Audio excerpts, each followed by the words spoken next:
옛날 어느 대장간에 아버지와 하나밖에 없는 아들이 살고 있었습니다. 이 외동아들은 아버지의 사랑을 듬뿍 받으면서 그렇게 예쁘게 자랐지만 단 한 가지 흠이 있다면 바로 손버릇이 좋지 않았다는 겁니다. 어느 날 이 아들이 과일 가게 앞을 지나가다가 빨간 사과가 눈에 띄었습니다. 그런데 그 빨간 사과가 너무나도 맛있게 보여서 주인이 안 보는 틈을 타서 얼른 사과 하나를 훔쳤습니다. 그런데 그만 그 과일 가게 주인에게 들키고 말았습니다. 과일 가게 주인은 이 아들을 대장장이 아버지에게로 끌고 가서 사과값을 물어달라고 합니다. 아버지는 사과값을 모두 물어주고 난 후에 아들을 조용히 부릅니다. 아들아, 아무리 배가 고파도 다른 사람의 물건을 도둑질하는 그것은 나쁜 짓이야. 다시 도둑질하면 그 도둑질하는 내 손을 못 쓰게 할 테니 제발 나쁜 짓 하지 말거라. 이렇게 경고를 합니다. 얼마 후 이 아들이 빵집 앞을 지나가는데 김이 모락모락 나는 그 찐빵 냄새를 도저히 참을 수가 없었습니다. 그런데 아버지의 말씀이 생각이 나서 차마 훔칠 수는 없었습니다. 그렇게 돌아서려는데 뱃속에서 그만 꼬르륵 소리가 들려옵니다. 그래서 자기도 모르게 그만 그 찐빵 하나를 훔쳤습니다. 그러나 이번에도 그 빵집 주인에게 붙들려서 이 아들은 아버지 앞에 끌려옵니다. 아버지는 그렇게 찐빵 값을 모두 그 빵집 주인에게 물어주고 난 후에 아들을 부릅니다. 아들아, 네가 다시 도둑질을 하면 네 손을 못 쓰게 한다고 아버지하고 약속했지? 그 손 이리 내거라. 그러자 이 아들은 아버지 잘못했어요. 용서해 주세요. 다시는 안 그럴게요. 안 돼. 그 도둑질하는 네 손을 이리 내거라. 라고 하시면서 아버지는 그 아들의 손을 강제로 펴서 작업대 위에 올려놓습니다. 그리고 아버지는 화덕에서 벌겋게 달구어진 커다란 못을 꺼냈습니다. 그것을 본 아들은 놀라서 아버지 한 번만 용서해 주세요. 다시는 안 그럴게요. 그러나 아버지는 망설임 없이 그 망치를 들어서 내리칩니다. 빵 하는 소리가 납니다. 그런데 조금 있다가 아들이 깜짝 놀라서 자기 손을 보니까 자기 손은 멀쩡합니다. 그런데 아버지의 손에는 벌겋게 달구어진 커다란 못이 박혀 있었습니다. 그렇게 못이 박힌 손으로 아버지는 아들에게 조용히 이야기를 합니다. 아들아, 너를 대신해서 내가 벌을 받았으니 더 이상 도둑질하지 말거라. 더 이상 도둑질하면 안 돼. 이렇게 말씀하시는 아버지의 손에는 커다란 못이 박힌 채 피가 뚝뚝뚝 떨어지고 있었습니다.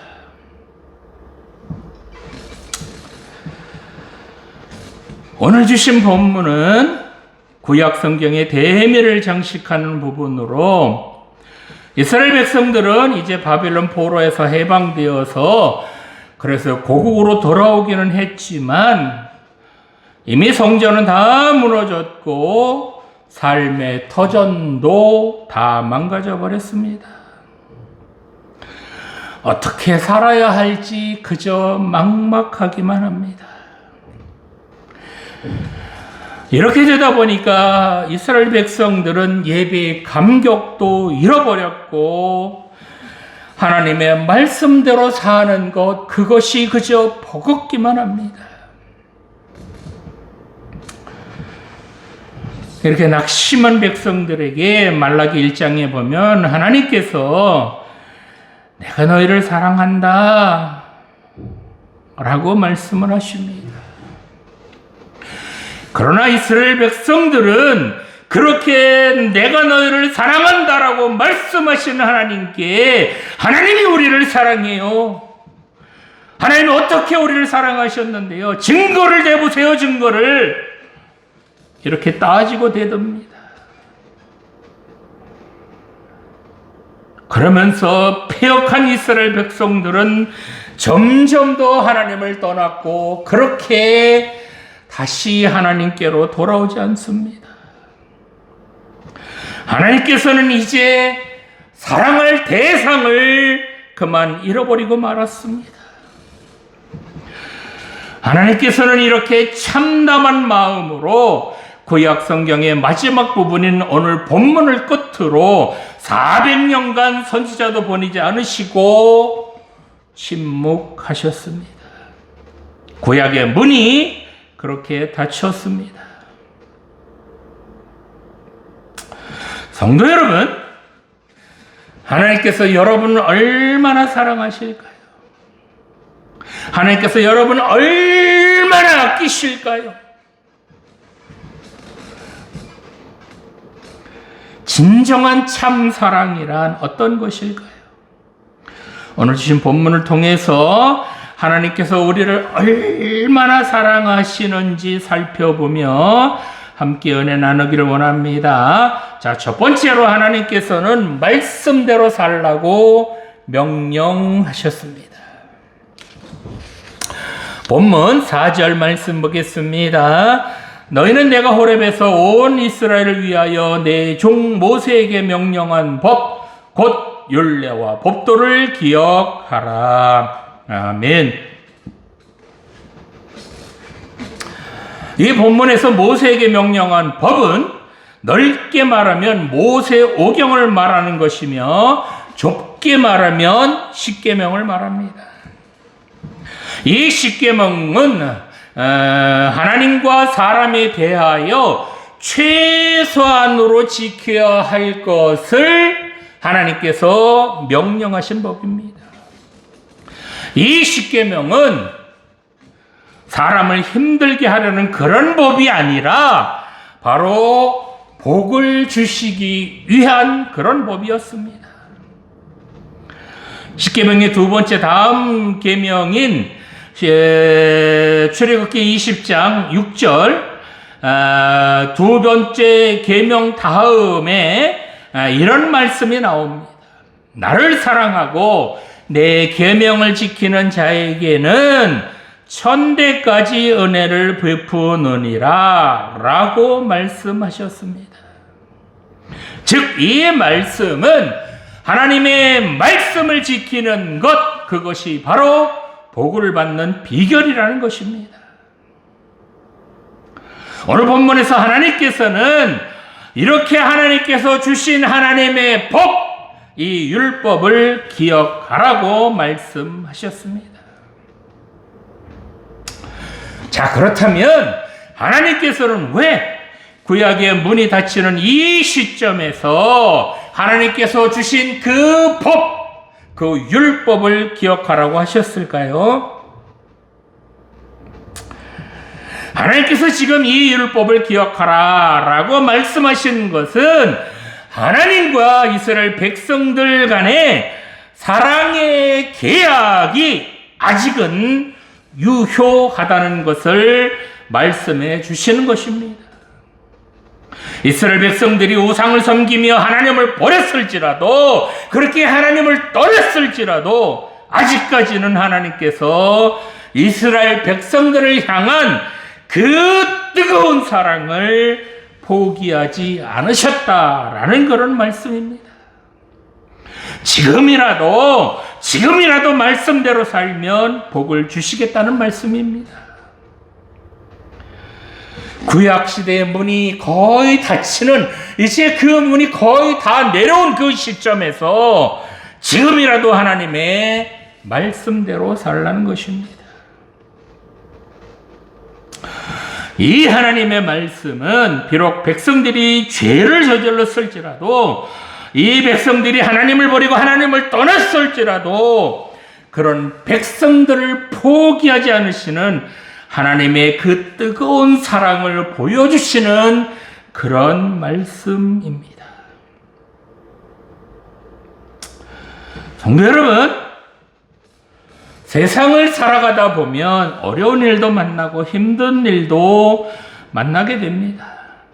그러나 어려운 때일수록, 힘든 때일수록 하나님을 떠나지 마시고 하나님 말씀대로 살아가야 될 줄 믿습니다. 여호수아 1장 8절 말씀에 보면 이 율법책을 내 앞에서 떠나지 말게 하며 주야로 그것을 묵상하여 그 안에 기록된 대로 다 지켜 행하라. 그리하면 내 길이 평탄하게 될 것이며 내가 형통하리라 라고 말씀하셨습니다.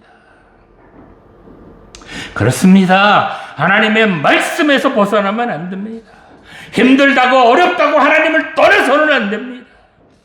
하나님 말씀대로 사는 것, 그것이 바로 복받는 비결이라는 것 여러분 명심하시기 바랍니다. 하나님의 말씀대로 사는 것, 그것이 바로 형통의 비결이라는 것 잊지 마시기 바랍니다. 그렇습니다. 행여 하나님의 말씀대로 살지 못할지라도, 하나님을 버리고 떠났을지라도 지금이라도 다시 하나님께로 돌아오시기 바랍니다. 하나님 버리고 세상으로 나가면 잘 살 것 같고 행복할 것 같은데 어디 그렇던가요?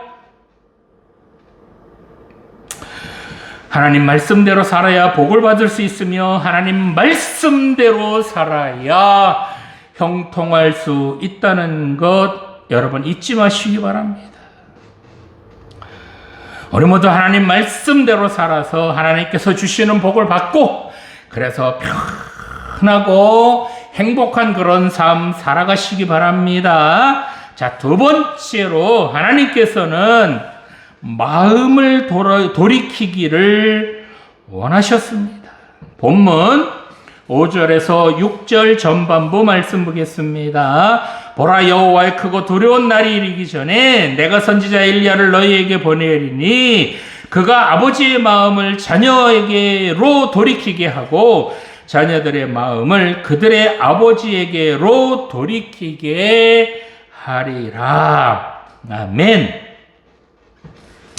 자, 본문에서 하나님께서는 여호와의 크고 두려운 날이 이르기 전에 누구를 보낸다고요? 바로 엘리야를 보내주신다라고 말씀하셨습니다.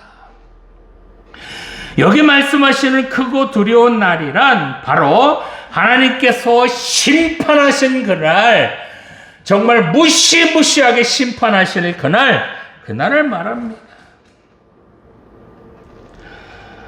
이렇게 하나님께서 엘리야를 보내시는 이유는 바로 이 무시무시한 하나님의 심판, 그 심판을 피할 기회를 주시려는 것입니다.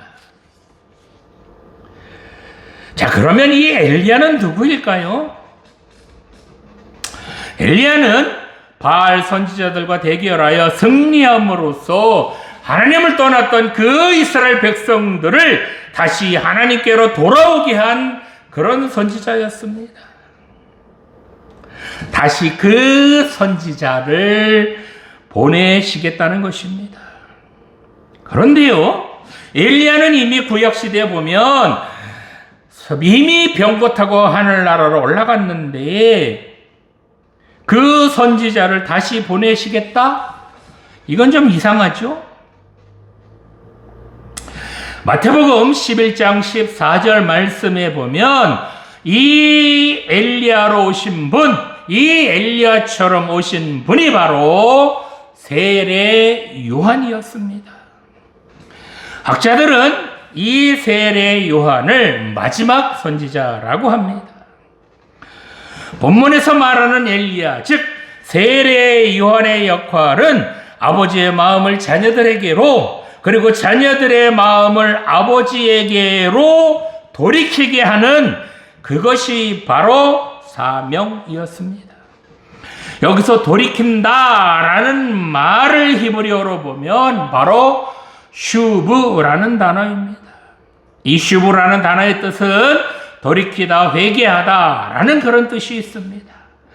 즉 이제라도 죄악으로 가던 길, 죄악으로 가던 그 발걸음에서 돌아서라는 것입니다.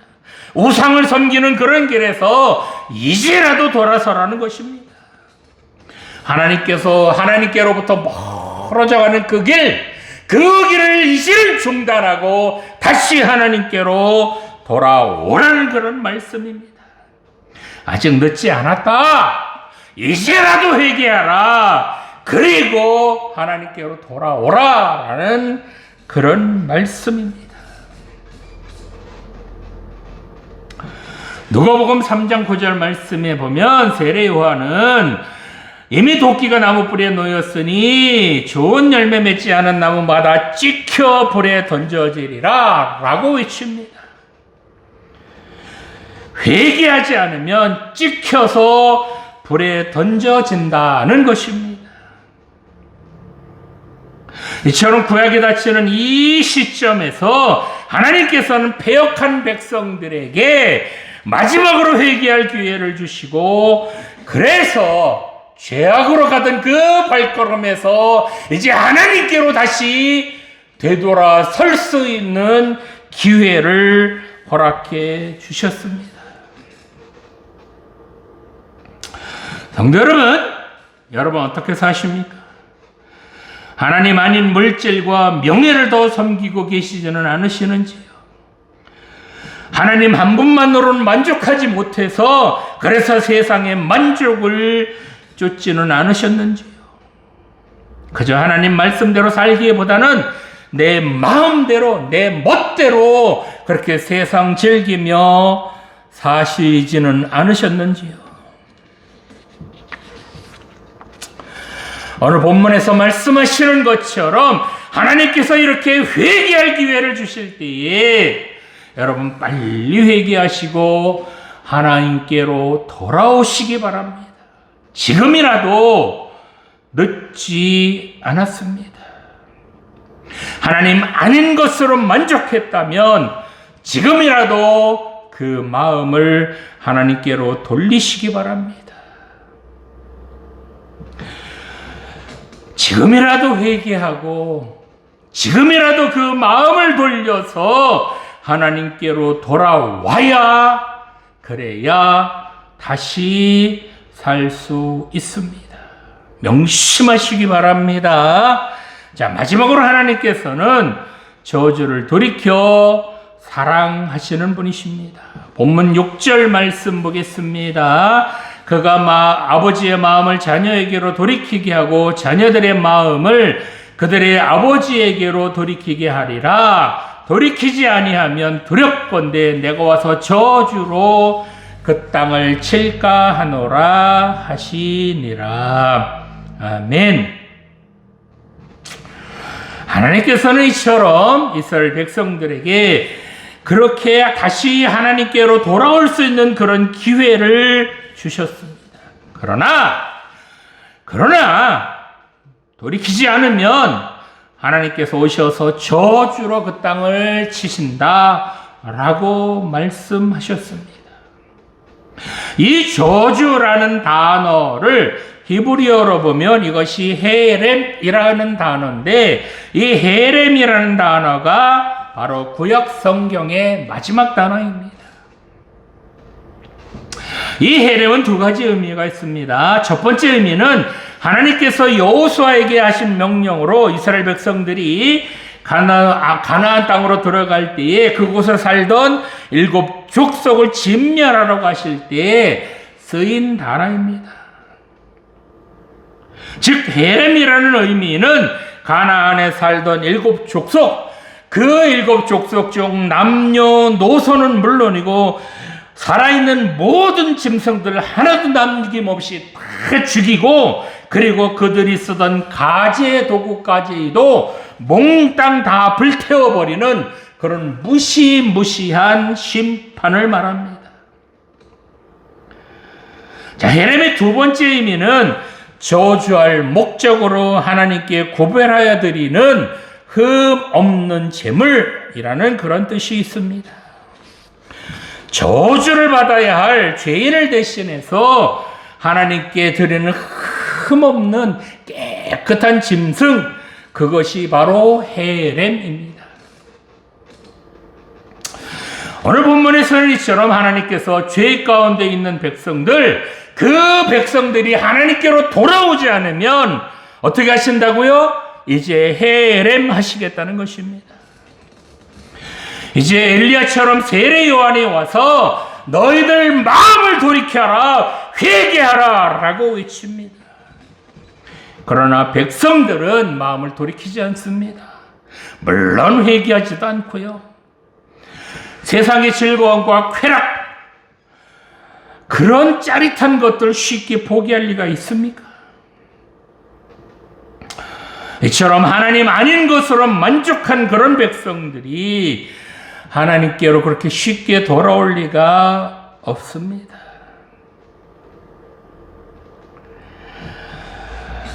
이제 하나님께서는 그렇게 패역한 백성들, 다시 하나님께로 돌아오지 않는 그런 죄인들, 그런 정말 패역하게 방자하기 짝이 없는 그런 백성들에게 하나님께서 400년간 참고 참으셨던 그 무시무시한 심판, 즉 헤렘을 시작하셨습니다. 패역한 백성들에게 내려야 할 심판의 칼날, 하나님께서 뽑아드신 그 심판의 도구는 무엇이었을까요?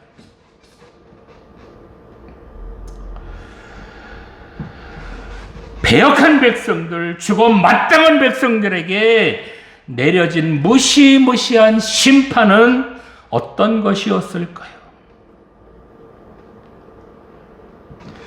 바로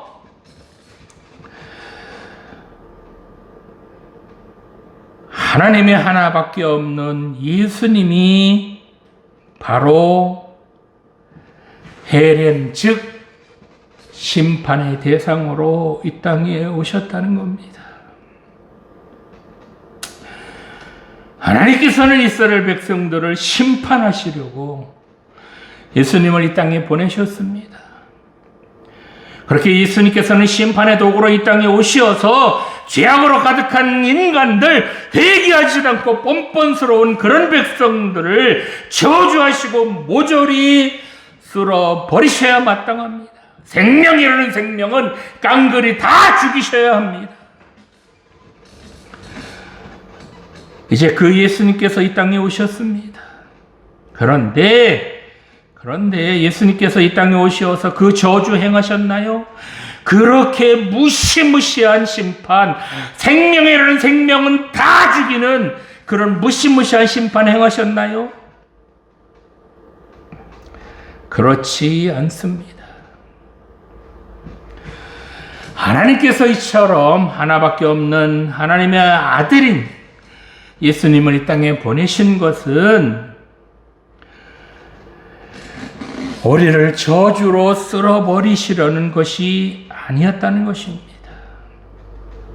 예수님을 이 땅에 보내신 것은 여전히 죄악 가운데 있는 그런 우리를 몽땅 다 죽여 없애려고 예수님을 보내신 것이 아니었다는 겁니다.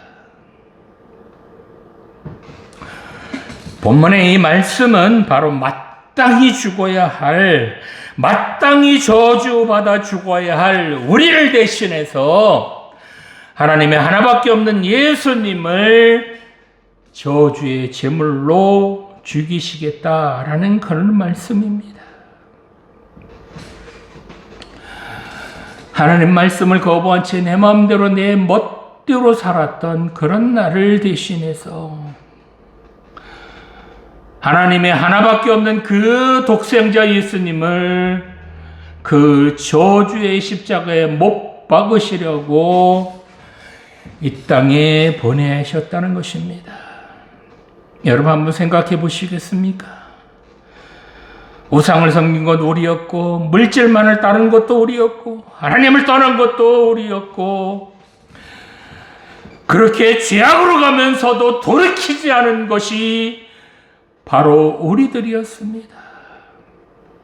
이런 죄인인 우리를 죽이셔야지 왜 나 때문에 우리 주님이 죽으셔야 합니까?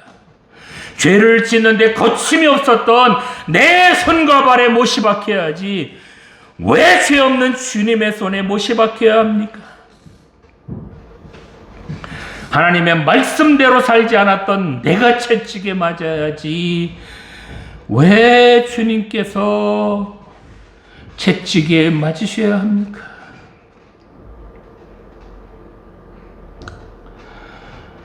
이처럼 마땅히 죽어야 할 우리를 죽이시지 않으시고, 그런 우리를 해례하지 않으시고, 우리를 대신해서 예수님께서 그 고통스러운 저주의 십자가에서 그렇게 죽으심으로, 그렇게 해렘 당하심으로 우리를 구원해 주신 줄 믿습니다.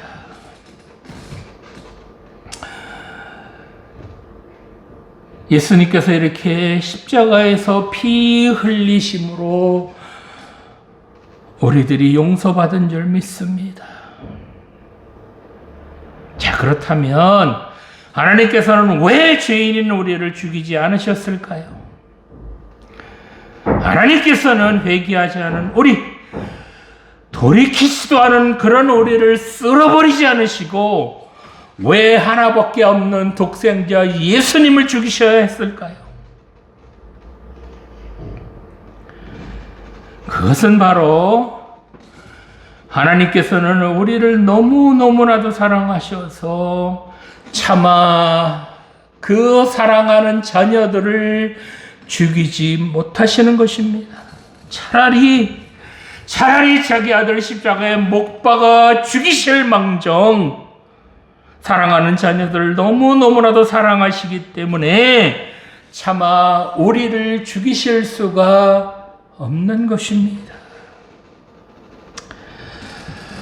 죽을 죄를 너무 많이 지었지만 하나님을 버리고 그렇게 패역한 백성으로 하나님을 떠났지만, 그래서 때가 너무너무나도 많이 묻었지만 하나님께서는 그런 우리를 이렇게 용서해 주셨습니다.